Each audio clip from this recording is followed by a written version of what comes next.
Sebuah minibus terguling usai menabrak trotoar di Jalan Jenderal Gatot Subroto, Kuningan, Jakarta Selatan pada Sabtu dini hari.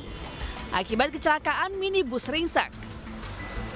Selain itu, minibus juga menabrak mobil ekspedisi yang berada di belakangnya saat melintas di jalur yang sama. Kecelakaan bermula ketika minibus yang dikemudikan seorang pria ini melaju dari arah Semanggi menuju Pancoran dengan kecepatan tinggi. Pengemudi yang diduga berkendara sambil bermain ponsel ini hilang kendali hingga akhirnya menabrak trotoar. Kerasnya hantaman membuat minibus tersebut terguling dan menimpa mobil lain. Anda mau ngambil kanan karena kan udah oleng. Anda mau ngambil kanan. Anda udah terbalik. Dia langsung nabrak. Tidak ada korban jiwa dalam kecelakaan ini. Petugas langsung mengevakuasi mobil karena kecelakaan mobil sempat menyebabkan kemacetan hingga 1 km. Sementara kasus kecelakaan kini ditangani unit laka lantas Polda Metro Jaya. Dari Jakarta, Rizky Falupi, iNews melaporkan.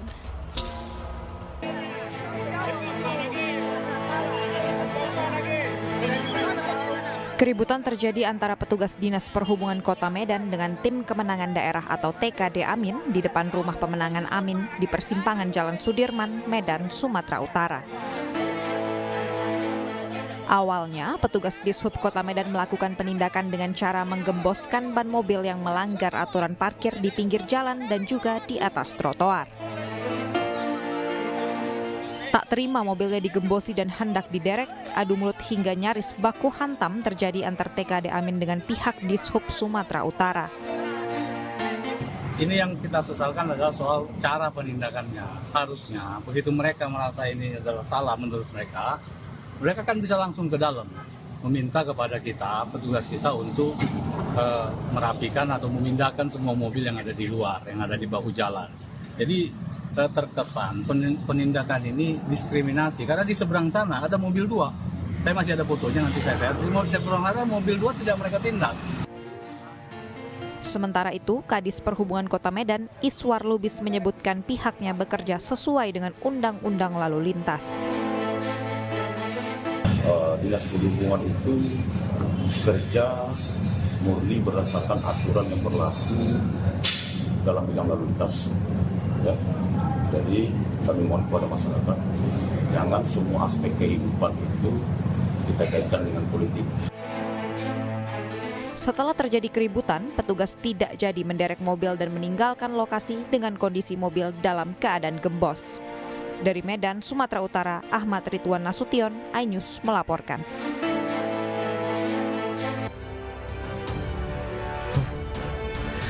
Halo, selamat siang pemirsa. Apa kabar Anda di akhir pekan kali ini? Senang sekali saya Pram Senjaya dan rekan saya. Dan saya Bibi Krisami, tentu saja kembali hadir menemani Anda dalam iNews yang edisi weekend hari ini. Dan selain 3 berita utama tadi, iNews yang juga akan menyuguhkan beragam informasi penting lainnya. Dan pemirsa, siang kali ini kami awali dari proses evakuasi lokomotif dan gerbong kereta api Turangga dan komuter lain Bandung telah selesai pada Sabtu pagi. Lokomotif dan sebagian gerbong dibawa langsung ke Dipo Stasiun Bandung. Berikut informasi selengkapnya untuk Anda.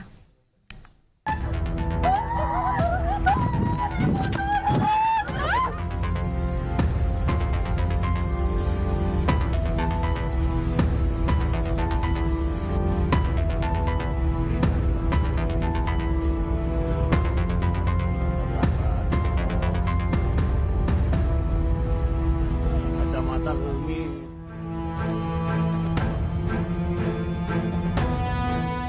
Sekitar pukul 4 pagi, semua proses evakuasi 2 lokomotif dan gerbong kereta api Turangga dan komuter lain Bandung Raya telah selesai. 1 lokomotif kereta api komuter lain Bandung Raya dan gerbong langsung dibawa ke Dipo Stasiun Bandung. Sementara 1 gerbong komuter lain yang rusak dan masuk ke sawah dievakuasi ke pinggir rel kereta api.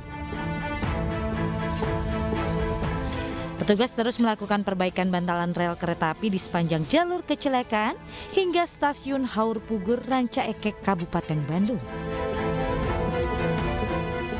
Evakuasi sudah selesai semua kita lakukan. Terakhir pukul 04.13 lokomotif KA lokal dan 1 kereta KA lokal berhasil dievakuasi dan persiapkan Setelah semuanya diperiksa, rangkaian baik-baik semua, kita berangkatkan menuju stasiun Bandung.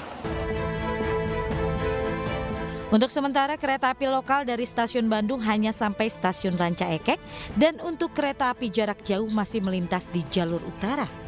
Diperkirakan jalur bisa dilintasi kembali oleh kereta pada Sabtu siang ini. Dari Bandung, Jawa Barat, Mujib Prayitno, iNews melaporkan.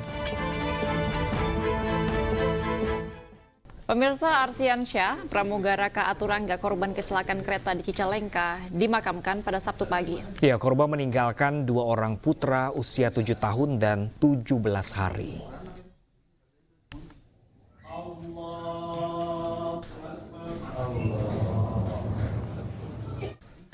Sebelum dimakamkan, Ardiansyah disolatkan di Masjid Al-Mukarram di sekitar rumah duka sebelum dimakamkan pada Sabtu pagi tadi.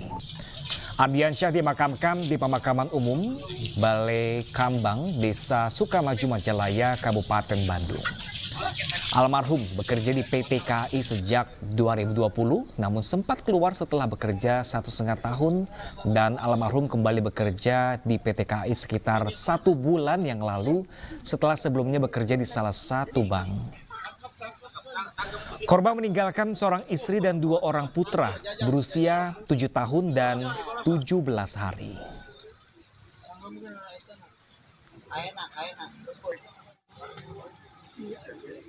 Sebelumnya pemirsa, jenazah salah satu korban meninggal dunia dalam insiden kecelakaan kereta api di Cicalengka, Kabupaten Bandung, Jawa Barat dimakamkan pada Jumat malam. PT KAI memberikan santunan khusus dan menawarkan pihak keluarga korban untuk bergabung bersama PT KAI.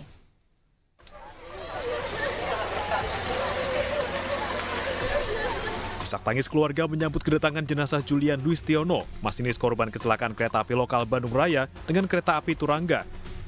Jenazah korban tiba di rumah duka di Desa Cilambe, Kabupaten Bandung Barat pada Jumat malam. Korban meninggalkan istri dan 1 anak berusia 3 tahun.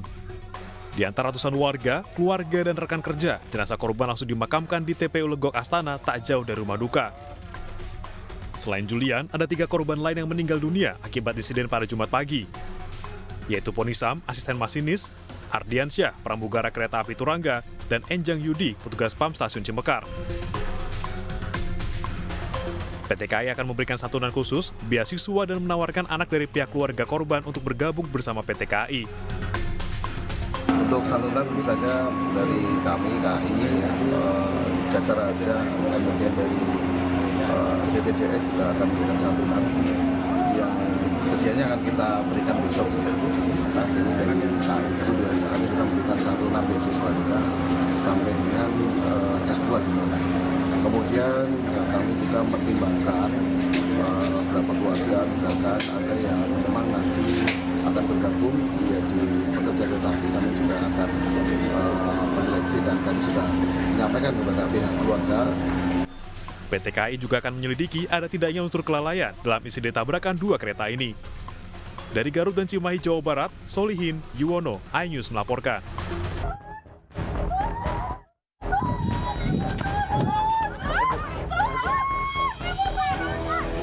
Kecelakaan tragis terjadi antara kereta api lokal Bandung Raya dengan kereta api Turangga di Desa Cikuya, Cicalengka, Kabupaten Bandung, Jawa Barat. 2 kereta adu banteng di satu jalur tepatnya pada pukul 6 Jumat pagi. Sejumlah gerbong kereta rusak parah hingga terbalik ke sawah. Akibat peristiwa ini 4 orang yang merupakan masinis, asisten masinis, pramugara, dan petugas PAM meninggal dunia. Evakuasi jenazah yang terjepit memakan waktu hingga 11 jam. Sementara 37 penumpang mengalami luka-luka dirawat di RSUD Cicalengka, Rumah Sakit Edelweiss, Rumah Sakit AMC, dan Rumah Sakit Sentosa. Evakuasi gerbong kereta pun dilakukan dengan pengangkatan, penarikan, serta pemotongan.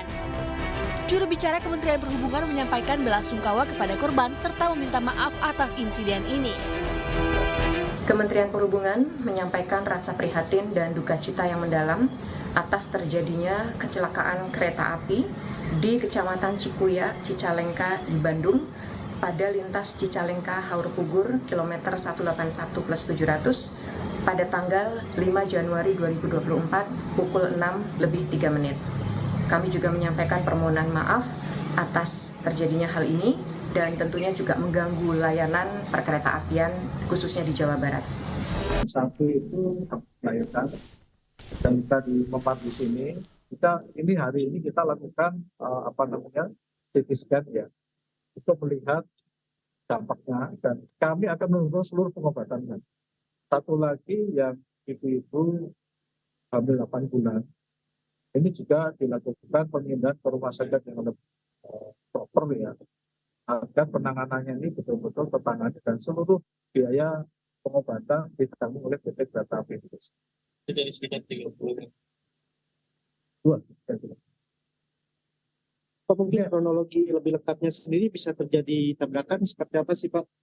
Jadi rekan-rekan semua hari ini sejak tadi malam ya kami didampingi oleh Pak Dirjen Kereta Api, kemudian dengan KNKT, ini terus melakukan pendalaman atas kejadian kemarin.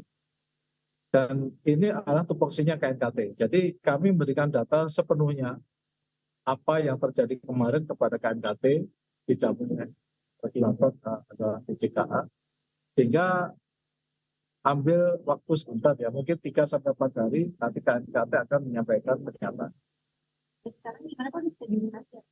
Oh bisa.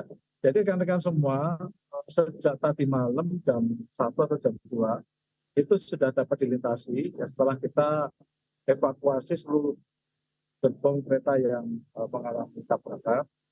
Terus kemudian kita lakukan perbaikan atas prasarana karena terdapat bantalan-bantalan yang rusak ya. Ini sudah selesai dan sudah normal dengan kecepatan 5 km per jam. Nah, untuk itu kami akan terus melakukan pengamatan. Sementara ini kami lakukan pengoperasian dengan warta KA. Jadi karena kejadian kemarin, maka ini kita tinggalkan SOP mengenai prosedur operasional antara Cicalengka dan Halte. Untuk korban penumpang sendiri seperti apa Pak? Ditangkap atau seperti apa? Tidak ada, jadi tinggal 2. Korban penumpang tinggal 2 yang masih dirawat. Satu di Rumah Sakit Santosa, satu lagi di Rumah Sakit Hermini.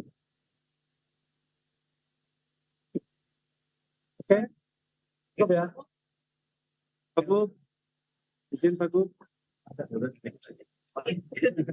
Yang pertama kami sampaikan apresiasi pada dasar harga PT Kereta Api karena juga kemarin di lapangan sangat baik penanganan baik kepada korban yang luka maupun yang meninggal. Alhamdulillah juga cepat diberikan dan juga koordinasi di rumah sakit Pusat juga sangat baik di pelayanan dan kami pastikan para korban yang luka mendapatkan perawatan terbaik karena saya kemarin sore jam 3 sudah banyak yang pulang juga artinya memang ditangani dengan sangat cepat dan sangat baik dan tadi saya tanya Pak Dirut, KAI dan Dirut Jasa Raja bagaimana dengan korban yang masih bolak-balik rumah sakit semua ditanggung biaya perawatan. Ada bentuk tanggung jawab negara masyarakat korban. Terkait pembangunan double track gimana Pak? Ini kata Pak Dirjen Kereta Api besar 1 tahun ini selesai untuk lokasi. Itu dari mana ke mana Pak untuk rencana double track? Ada Pak Dirjen ya, tapi yang kemarin saya itu menjadi double track pada stasiun 1 sudah beres. Terima kasih.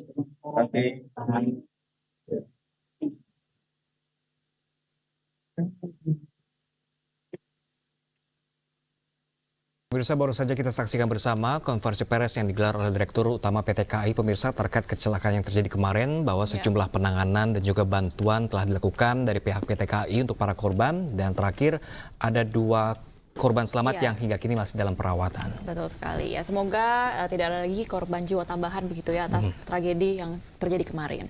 Baik pemirsa, kita ke informasi selanjutnya. Imbas tabrakan kereta api di Cicalengka, sejumlah perjalanan kereta api dari stasiun Pasar Senen mengalami gangguan. Ya, sementara itu pemirsa di stasiun Bandung terjadi penumpukan penumpang selama 1,5 jam akibat kecelakaan.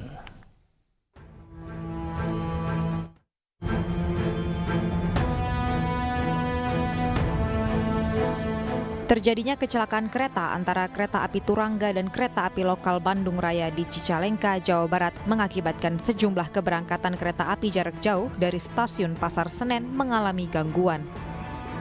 Kereta api Cikuray tujuan Garut yang dijadwalkan pukul 17.40 dibatalkan keberangkatannya. Sementara itu, kereta api Serayu tujuan Purwokerto yang dijadwalkan berangkat pukul 9 pagi dan 8 malam mengalami rekayasa lajur.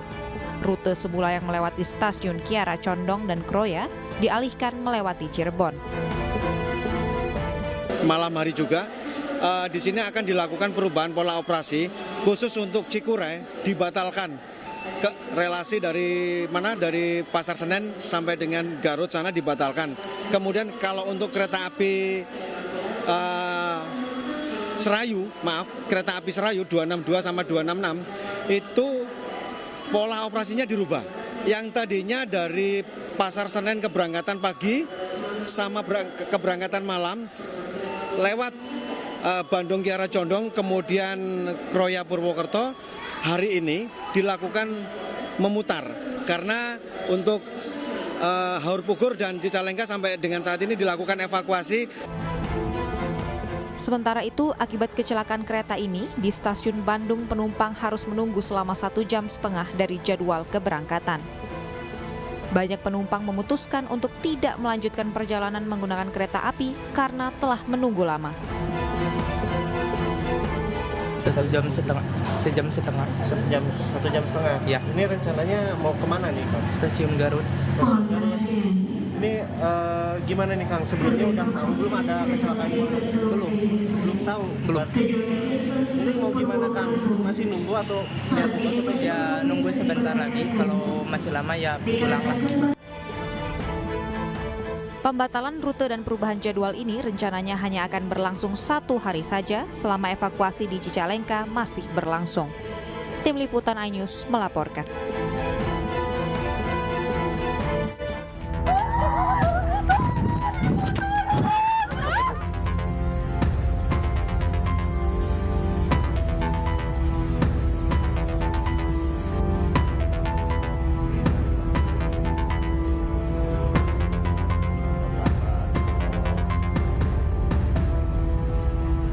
Kita beralih ke informasi selanjutnya, pemirsa. Aktor lawas era 90-an Ibra Azari kembali terjerat kasus narkoba. Adik kandung dari aktris Ayu Azari ini ditangkap polisi atas kepemilikan narkotika jenis sabu.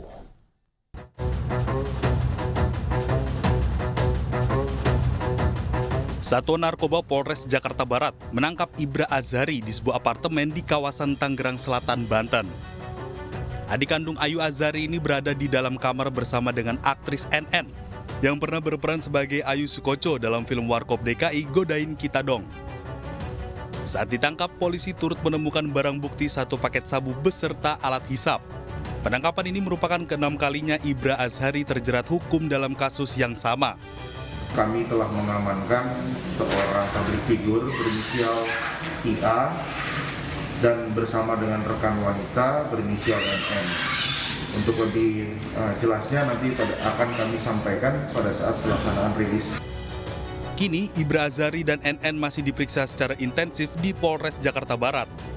Dari Jakarta, Miftahul Gani, iNews melaporkan. Pemirsa, seleb TikTok Satria Mahathir Nur atau Cogil ditahan Satreskrim Polresta Barelang karena melakukan pengeroyokan terhadap anak anggota DPRD Kepri. Diduga pengeroyokan di sebuah kafe saat pergantian tahun ini terjadi hanya karena pelaku dan korban bersenggolan.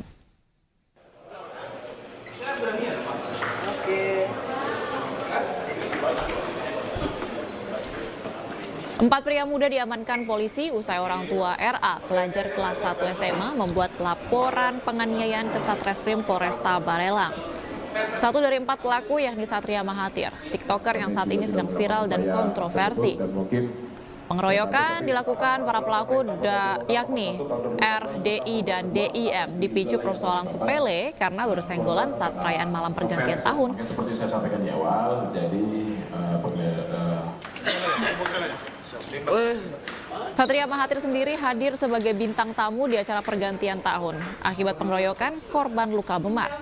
Meski menyesali perbuatannya, para pelaku dijerat pasal 170 tentang pengeroyokan.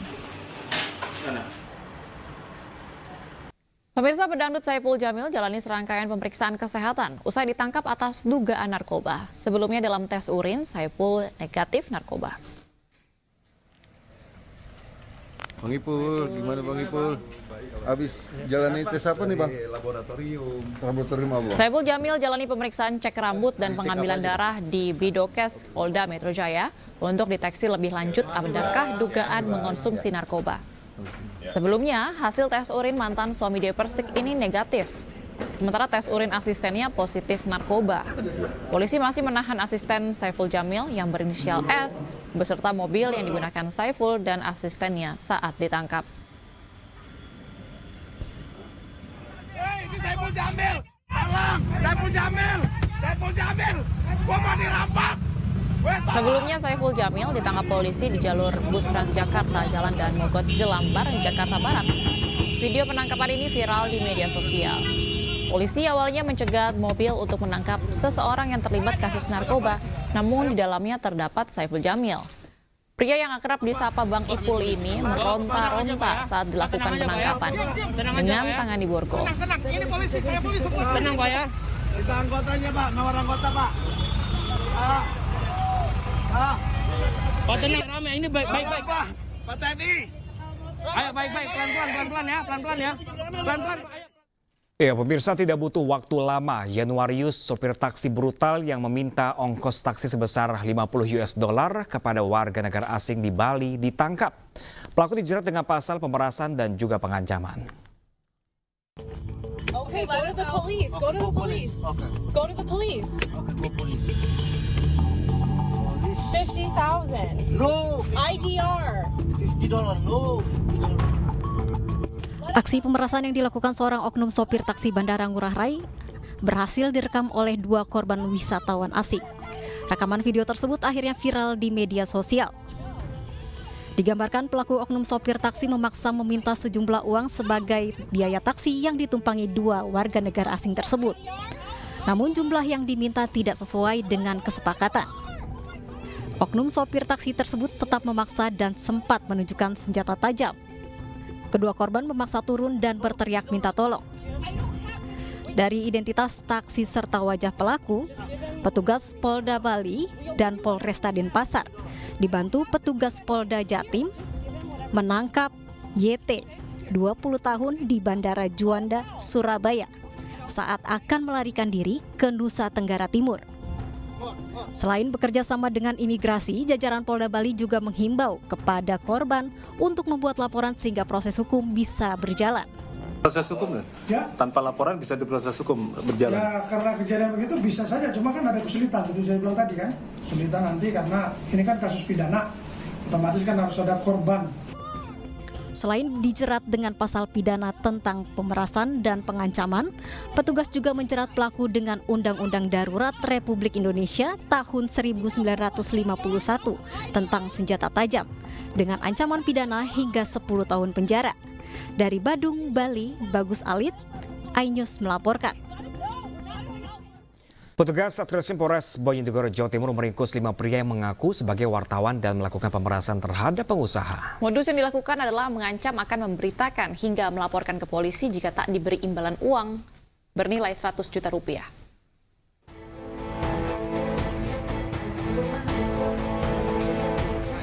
Diketahui kelima tersangka berinisial OR 48 tahun, TU 39 tahun, GHM 31 tahun, ketiganya warga Kabupaten Pasuruan, serta 2 tersangka lain diantaranya S 31 tahun dan I 45 tahun warga Bojonegoro. Modus yang dilakukan para tersangka adalah mendatangi lokasi tempat penampungan minyak di wilayah Kecamatan Kedawen dengan mengaku sebagai wartawan. Dengan meminta dokumen perizinan tempat usaha tersebut, korban diancam akan diberitakan dan dilaporkan jika diberi imbalan uang senilai 100 juta rupiah. Setelah itu disepakati, korban akhirnya memberikan uang senilai 30 juta rupiah melalui transfer ke salah satu tersangka.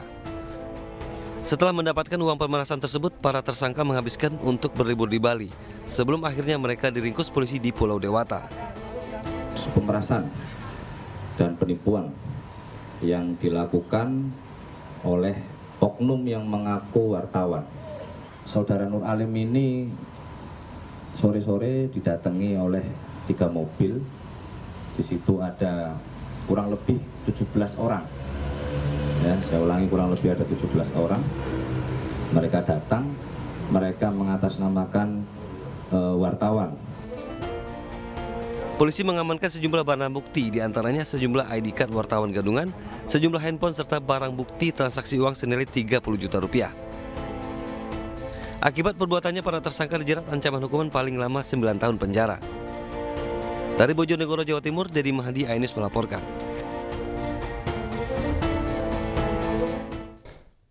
Pemirsa, sejumlah peserta seleksi KPPS ngamuk di kantor PPS wilayah Sampang, Madura. Ya, mereka emosi lantaran nama-nama peserta seleksi KPPS tidak tercantum dalam daftar pengumuman.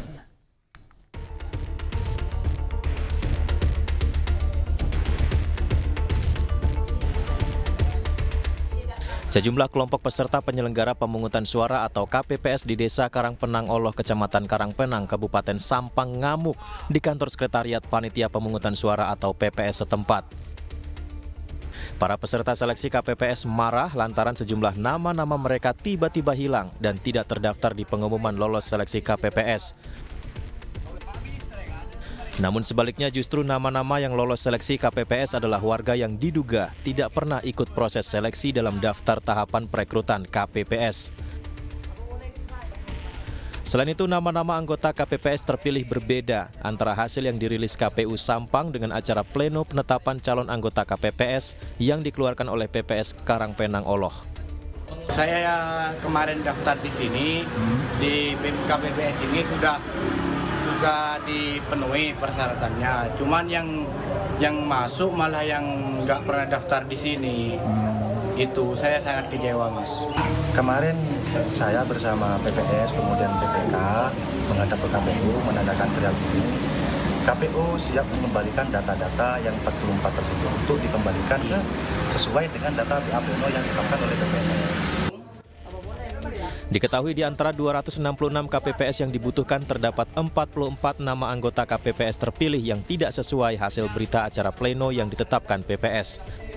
Dari Sampang, Madura, Fatur Rahman, iNews melaporkan. Ya, pemirsa, viral di media sosial, puluhan ibu-ibu meneriakan yel-yel mendukung salah satu pasangan capres-cawapres saat kegiatan sosial di Balai Desa Tarik, Sidoarjo, Jawa Timur. Bawaslu Kabupaten Sidoarjo kini tengah menelusuri dugaan pelanggaran kampanye dalam kegiatan tersebut.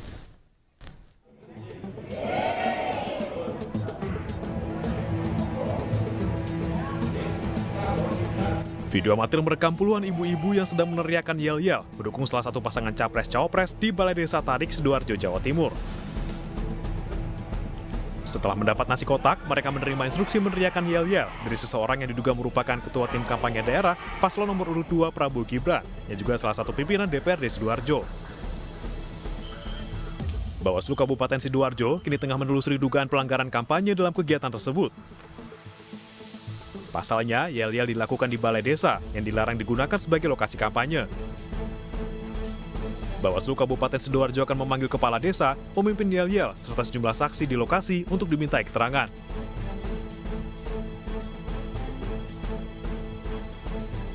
Pelanggaran nggak? Kalau dari tempatnya saja sebetulnya nggak benar. Tinggal kita dalamin kegiatannya itu sebenarnya kegiatan apa, terus di dalam kegiatan itu pesertanya itu siapa aja, sama di narasi-narasi yang keluar di dalam kegiatan itu apa-apa, sehingga itu nanti ketika kita bisa butuh untuk pengumpulan keterangan dan beberapa dokumentasi yang ada di sana dan yang sudah muncul kita peroleh hari ini, itu bisa kita melakukan kajian secara. Di sisi lain, pihak pengurus desa menyebut kegiatan pada Kamis siang tersebut adalah pembagian kartu tarik sehat, bukan kampanye. Hal yang sama juga disampaikan pihak TKD Prabowo Gibran Sidoarjo yang menyebut aksi dukungan itu terjadi spontan saat kegiatan pembagian kartu. Dari Sidoarjo, Jawa Timur, Pramono Putra, iNews melaporkan. Pemirsa, 11 nama yang akan menjadi panelis untuk debat Capres 7 Januari mendatang telah diumumkan. Ya, para panelis debat Capres akan merumuskan sejumlah pertanyaan untuk ketiga Capres, yakni Anies Baswedan, Prabowo Subianto, dan juga Ganjar Pranowo.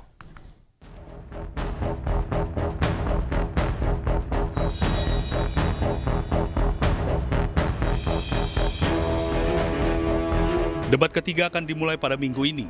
Tema yang akan diangkat adalah pertahanan, keamanan, hubungan internasional, dan geopolitik. Deretan nama-nama panelis telah diumumkan oleh Komisi Pemilihan Umum. Para panelis debat capres akan merumuskan pertanyaan-pertanyaan untuk ketiga capres, yakni Anies Baswedan, Prabowo Subianto, dan Ganjar Pranowo. Mereka diantaranya adalah Angel Damayanti, Guru Besar Bidang Keamanan Internasional Visipol Universitas Kristen Indonesia. Kuri Maharani Safitri, dosen hubungan internasional, ahli kajian pertahanan dan ahli teknologi Universitas BINUS. Evi Fitriani, Guru Besar Ilmu Hubungan Internasional Universitas Indonesia. Hikmahanto Juwana, Guru Besar Hukum Internasional Universitas Indonesia dan Rektor Universitas Jenderal Ahmad Yani. Imade Andi Arsana, ahli aspek geospasial hukum laut Universitas Gajah Mada. Ian Montratama, dosen program studi hubungan internasional, ahli keamanan dan pertahanan Universitas Pertamina. Iren Hiraswari Gayatri, peneliti Pusat Riset Politik Badan Riset dan Inovasi Nasional. Philips J. Vermont, Dekan Fakultas Ilmu Sosial Universitas Islam Internasional Indonesia dan Senior Fellow CSIS. Erwidia Setiabudi Sumadinata, Guru Besar Bidang Keamanan Global Universitas Pajajaran. Kusnanto Anggoro, Pakar Keamanan Universitas Pertahanan. Laksamana TNI Purnawirawan Marsetio, Kepala Staf Angkatan Laut 2013-2014 dan Ketua Dewan Guru Besar Universitas Pertahanan. Dua nama terakhir menjadi sorotan karena berasal dari Unhan yang dibawa koordinasi Kementerian Pertahanan yang saat ini dipimpin Prabowo Subianto yang juga capres nomor urut 2. Nama panelis ini kini telah disepakati oleh masing-masing tim pasangan calon capres-cawapres. Para panelis akan menjalani masa karantina sehingga daftar pertanyaan tak bocor sebelum debat dimulai. Tim Liputan iNews melaporkan.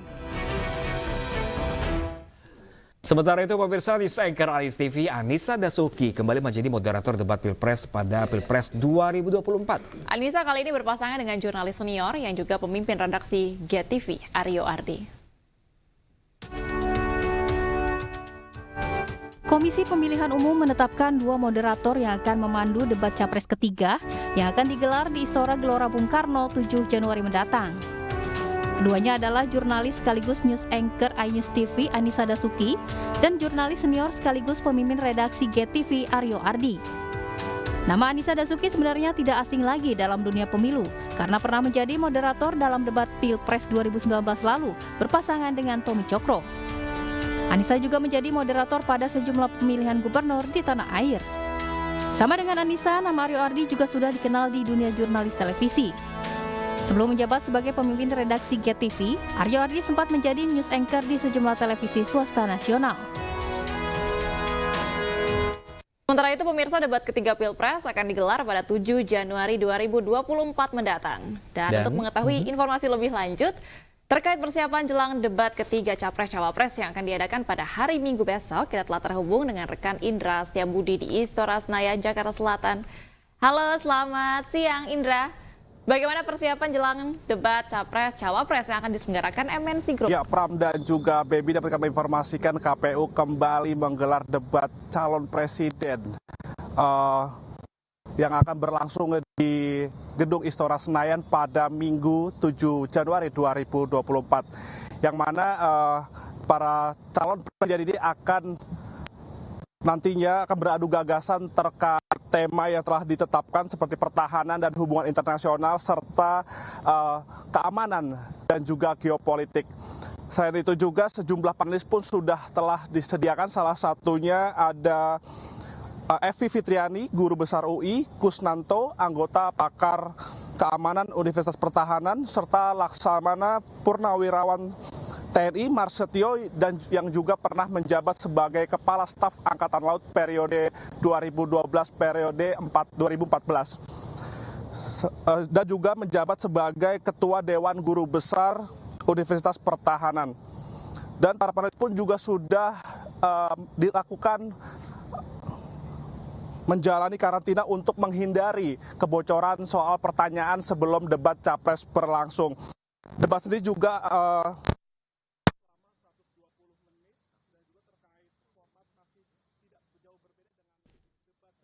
jelang debat ketiga capres dan cawapres besok ya. Hari. Dan mohon maaf pemirsa, ada gangguan teknis, komunikasi terputus antara rekan lapangan dan juga studio. Kita ke informasi selanjutnya, pasangan capres dan cawapres nomor urut 3 Ganjar Pranowo Mahfud MD kompak lakukan kunjungan silaturahmi. Ya, Ganjar bertemu dengan ribuan relawan di Blora, Jawa Tengah, sedangkan Mahfud menghadiri syukuran awal tahun Persekutuan Gereja Indonesia di Geraha Oikumene, Jakarta Pusat.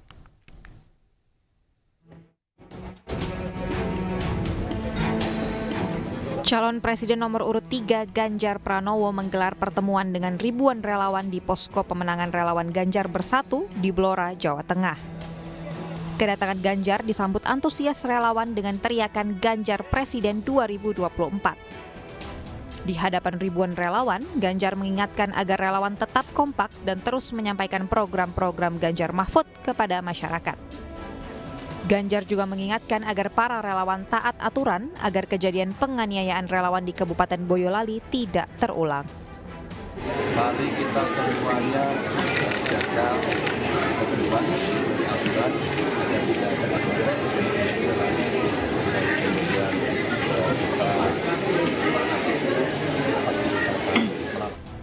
Sementara itu, kedatangan Mahfud MD di Geraha Oikumene, Jakarta Pusat disambut Ketua Umum Partai Perindo, Haritanu Sudibyo. Calon Wakil Presiden yang diusung Partai Perindo ini menyebut kunjungannya merupakan sebuah bentuk silaturahim dalam rangka Natal dan Tahun Baru yang sudah berjalan dengan aman dan juga baik. Saling menghargai dan saling menghormati di antara kita harus diperkuat secara terus-menerus. Rasa persatuan dan persaudaraan harus terus diperkokoh. Kebersamaan dalam kebinekaan harus diteguhkan. Dengan demikian, kita akan terhindar dari rasa curiga, apalagi sampai membenci. Curiga saja tidak boleh, apalagi membenci. Mahfud menekankan yang terpenting saat ini bukan hanya soal toleransi yang diperlukan, tetapi akseptasi kerjasama untuk lebih maju bersama. Tim Liputan iNews melaporkan.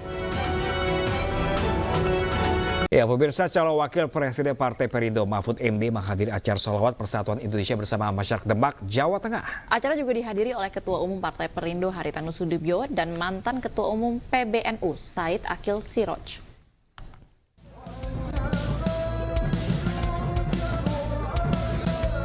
Calon Wakil Presiden Partai Perindo Mahfud MD menghadiri acara sholawat Persatuan Indonesia bersama masyarakat Demak, Jawa Tengah. Dalam acara tersebut, Mahfud MD turut didampingi oleh Ketua Umum Partai Perindo Haritanu Sudibyo dan juga mantan Ketua Umum PBNU Said Akil Siroj. Saat memberikan sambutan, mantan Ketua Mahkamah Konstitusi ini mengajak masyarakat Demak untuk menggunakan hak suaranya saat tanggal pencoblosan. Selain itu, Mahfud juga mengingatkan di hadapan ribuan masyarakat untuk memilih pemimpin berdasarkan track record, bukan hanya sekedar dari visi misi. Kita tidak harus percaya terhadap program-program visi dan misi. Tidak harus percaya terhadap program visi dan misi yang ditulis di kertas dan diumumkan di televisi. Yang harus dipercaya adalah track record. Catatan perjalanan ketika beliau itu belum menjadi pejabat sampai menjadi pejabat. Selain itu, Ketua Umum Partai Perindo Haritanu Sudibyo menegaskan setidaknya terdapat 2 poin keberhasilan Indonesia, yakni pemberantasan penegakan hukum dan keadilan, serta mempercepat pertumbuhan kesejahteraan masyarakat kecil. Kunci keberhasilan Indonesia itu 2. 1, pemberantasan korupsi dan penegakan hukum dan keadilan. Ya, 2 ini kalau bisa diselesaikan, Indonesia pasti jadi negara yang maju dan sangat besar. Jelas dukung Ganjar Mahfud. Kalau pertimbangan saya, karena yang paling mampu bisa membawa Indonesia emas. Sementara itu, Cawapres Mahfud MD juga menambahkan agar masyarakat Demak mengikuti pemilu dengan damai dengan memilih sesuai hati nurani tanpa adanya desakan dari pihak manapun. Dari Demak, Jawa Tengah, Rian Rahman, iNews melaporkan. Pemirsa, calon presiden nomor urut 1 Anies Baswedan melanjutkan kampanyenya di Tasikmalaya, Jawa Barat. Dalam kunjungannya, pemirsa, Anies menyapa warga, tokoh agama hingga para relawan.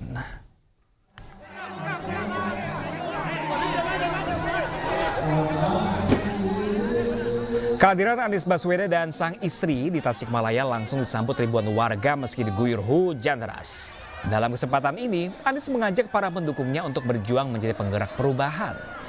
Menjadi kota lumbung suara, Anies sudah 3 kali mendatangi Tasikmalaya.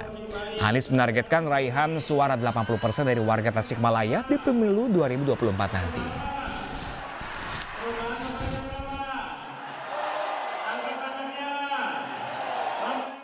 Pemirsa, Partai Perindo kembali memberikan bantuan modal usaha dan gerobak kepada pelaku UMKM. Kali ini Dendi Dimyati, seorang pedagang nasi kuning di Bandung, Jawa Barat, mendapat bantuan dari Partai Pimpinan Haritanu Sudibyo. Melalui bantuan ini diharapkan usaha nasi kuning Dendi dapat terus berkembang dan membuka lapangan kerja baru.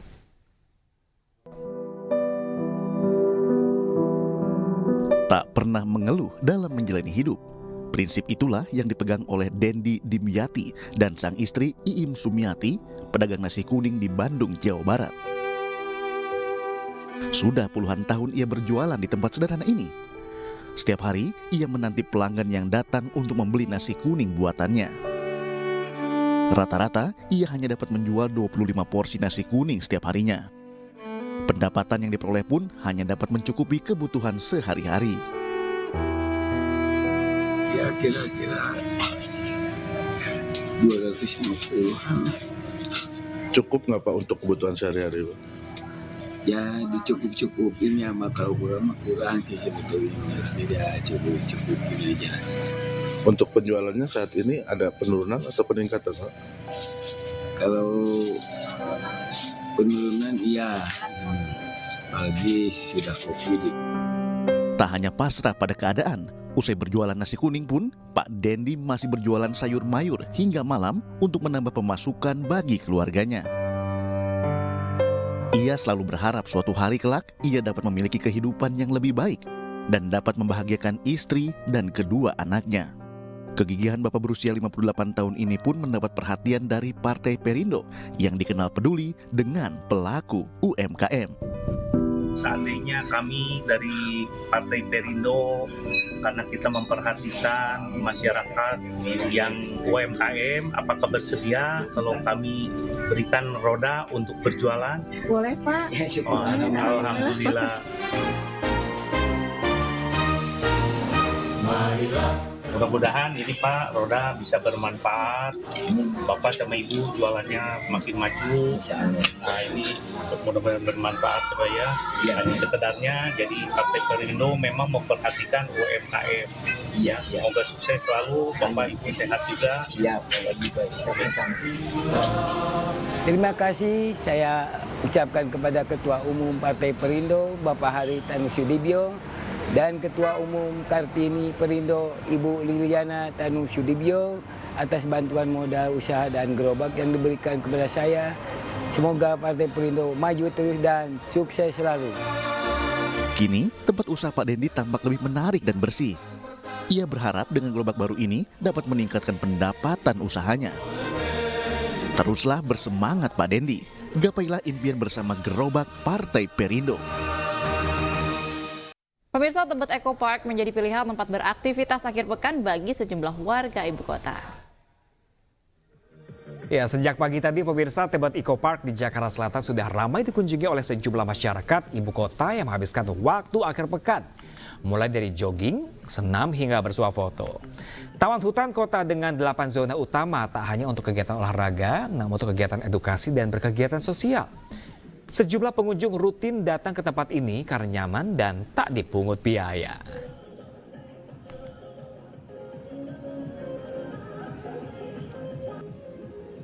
Ya pemirsa, kalau di tempat Eco Park tadi ramai, lalu bagaimana dengan arus lalu lintas di Bogor? Pemirsa, sudah bergabung bersama kami Bribda Jessica di Simpang Gadok, Bogor, Jawa Barat. Halo, selamat siang Bribda Jessica, bagaimana kepantauan arus lalu lintas di akhir-akhir libur sekolah terakhir ya?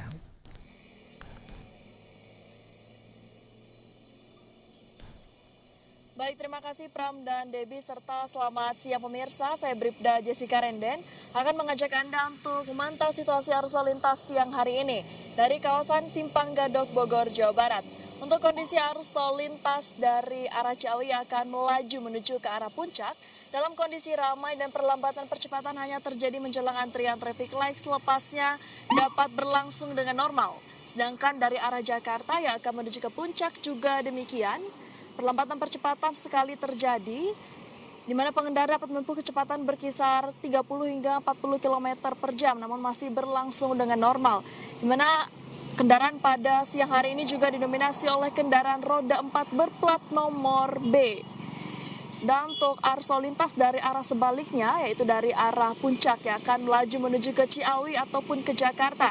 Dalam kondisi ramai lancar, pengendara dapat menempuh kecepatan berkisar 40 hingga 60 km per jam. Sesekali terjadi perlambatan percepatan menjelang antrean traffic light, selepasnya dapat berlangsung dengan normal. Dan kami menghimbau bagi para pengendara pada antrean traffic light untuk dapat berhenti di belakang garis stop guna menghormati hak pejalan kaki yang akan menyeberang. Dan antisipasi terhadap kendaraan besar seperti bus dalam kota juga truk pengangkut barang.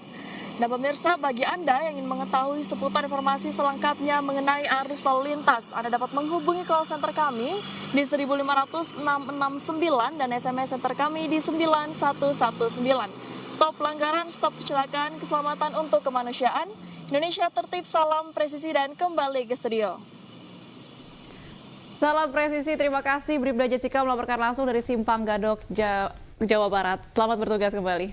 Nah, Pram, ini kan lagi akhir pekan ya, mungkin bisa menjadi alternatif destinasi wisata bagi Anda yang masih berlibur dan mungkin juga berada di sekitaran Pulau Paling Barat. Nah, jangan lupa untuk berkunjung ke Pulau Rubiah di Sabang, Aceh. Benar sekali pemirsa, di sini Anda bisa menikmati keindahannya alam bawah laut dengan bersnorkeling.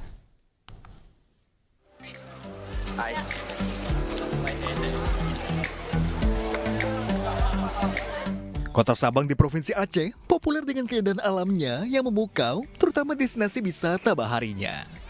Snorkeling dan diving bisa jadi pilihan menikmati panorama laut di Pulau Rubiah, Desa Iboi, Kecamatan Sukamakmur. Hamparan laut, terumbu karang yang indah, serta aneka biota laut menjadi daya tarik pengunjung.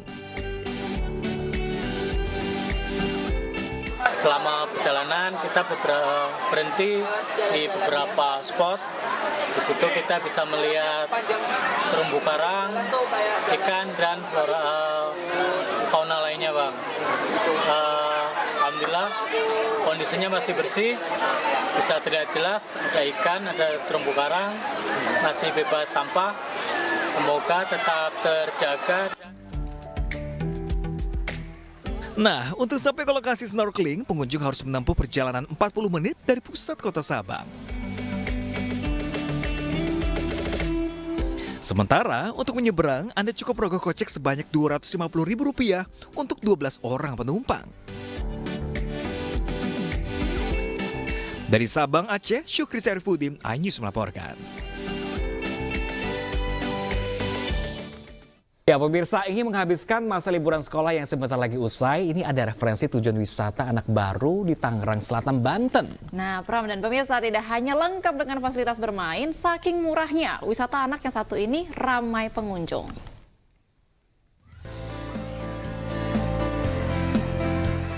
Sebuah wahana permainan yang baru saja dibuka di Celenggang Serpong, Tangerang Selatan, Banten langsung diserbu pengunjung guna liburan tahun baru. Cukup Rp25.000 per orang, pengunjung bisa menikmati berbagai wahana permainan. Mulai dari bermain di area taman dengan fasilitas permainan anak hingga berinteraksi dengan hewan seperti monyet putih, kura-kura, domba, dan kelinci. Tidak hanya datang dari wilayah Tangerang Selatan, namun juga ada yang datang dari Depok, Bogor, dan Bandung.